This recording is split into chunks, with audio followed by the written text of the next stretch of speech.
السلام علیکم ورحمۃ اللہ وبرکاتہ۔ مفتی صاحب کیا حال ہے؟ وعلیکم السلام ورحمۃ اللہ وبرکاتہ۔ جی الحمدللہ بالکل ٹھیک خیریت ہے، ٹھاک، الحمدللہ زبردست۔ الحمدللہ۔ آج ایران کا جو سپریم لیڈر تھا وہ شہید ہو گیا ہے نا، تو اس کے حوالے سے آپ کیا کہیں گے؟ جی دیکھیں، پوری دنیا کے اندر اس وقت جو امت مسلمہ ہے وہ دکھ کی کیفیت کے اندر ہے۔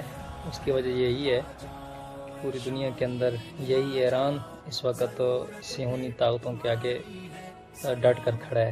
اس کے علاوہ تو آپ دیکھ لیں جتنی بھی امت مسلمہ کے مسلم ممالک ہیں اس وقت، وہ سب کے سب پس پردہ انہی طاغوتی طاقتیں ان کا ساتھ دے رہے ہیں۔ ماشاء اللہ۔ تو اس کی شہادت پر امت مسلمہ کو کتنا نقصان ملے گا؟ آپ کیا کہیں گے؟ اس طرح کوئی اور بندہ ہوگا کہ وہ صہیونی اور امریکہ کے آنکھوں میں آنکھیں ڈال کر بات کرے اور اپنے جو مقاصد ہے، اس کے جو گولز ہے، اس پر ڈٹ کر کھڑے ہو جائے اور اپنا مقاصد پورا کرے؟ دیکھیں، جب سے یہ دنیا وجود کے اندر آئی ہے، کوئی نہ کوئی ایسا حق کہنے والا ہمیشہ اس دنیا کے اندر موجود رہا ہے۔ اگر سارے حق کہنے والے اس دنیا سے ختم ہو جائیں تو پھر باطل کا تو مقصد ہی نہیں ہے کہ وہ دنیا پر موجود رہے۔ تو اگر ایک آیت اللہ خامنائی اس نے اپنی جان کا نذرانہ دیا ہے تو آپ کے خیال میں کون ہے؟ ہمارا شہباز شریف ہوگا؟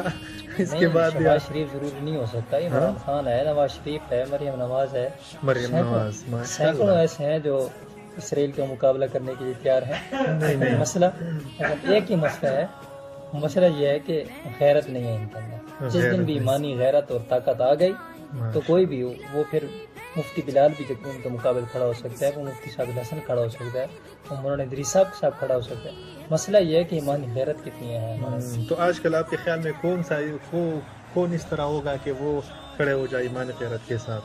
میرے خیال میں اس وقت تو وہ افریقہ کے ایک پچھلے دنوں لیڈر اٹھا ہوا تھا، وہ جنرل جو تھا، ہاں وہ جو جنرل تھا، انشاءاللہ امید ہے کہ وہ ابھرے گا۔ اور طیب اردگان کے بعد طیب اردگان کے بارے میں بھی ابھی تک ہم کوئی آدمی رائے نہیں دے سکتے کہ وہ آیا، اور یہ جو خلیجی ممالک ہے کچھ بھی ہیں، وہ سب کے سب لیٹے ہوئے ہیں۔ عربک امریکہ جو عربک اس وقت یہ سب کچھ ایران کی جو ابھی تباہی ہوئی ہے، اس کے پیچھے عربک ممالک ہیں۔ وہ اگر بندے کے بچے بن جاتے تو ایران، اور یہ جو ہمارے پرائم منسٹر نے کل وہ مذمت کی تھی کہ خلیجی ممالک، اور پہلی بات تو یہ ہے کہ میں تو اس کو پرائم منسٹر مانتے نہیں ہوں، وہ تو پٹواری لوگ ہی صرف اس کو پرائم منسٹر مانتے ہیں، ہم تو اس کو لیڈر بھی نہیں مانتے۔ وہ تو امریکہ کا پٹھو ہیں، وہ تو اسرائیل کے حامی ہیں، وہ تو ظاہر کی دنیا ان کی اور ہے اور اندر کی دنیا کو ان کی کوئی اور ہے۔